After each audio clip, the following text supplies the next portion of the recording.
তো আমরা কিন্তু চলে এসেছি শিল্পাদির মেহেন্দিতে। আসার কথা ছিল সকালবেলা, তাই তো? আইবুড়ো ভাতে ভাই কালকে রাতে বলেছিল আজকে 10টার মধ্যে এখানে পৌঁছে যাবে, আর এখন কটা বাজে? 7:44। আমাদের সকাল 10টার মধ্যে এখানে পৌঁছানোর কথা। যাই হোক, লেট হয়ে গেছে, অল্পই লেট হয়েছে, খুব একটা লেট হয়নি। আর এখানে এসে দেখি শিল্পাদির এখন মেহেন্দি পড়া স্টার্ট হয়ে গেছে, আর কি কিউট লাগছে।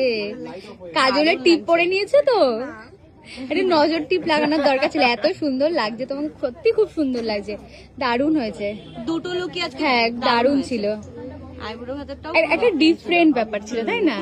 দারুণ, মানে আমাদের মানে ভালোই লেগেছে। এই যে কালারটা পরেছো পুরো সবার থেকে ডিফারেন্ট হবে।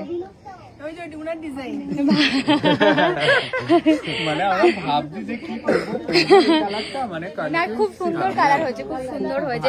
সবাই তো একই রকম পরে, এটা ডিফারেন্ট হয়েছে, দারুণ লাগছে।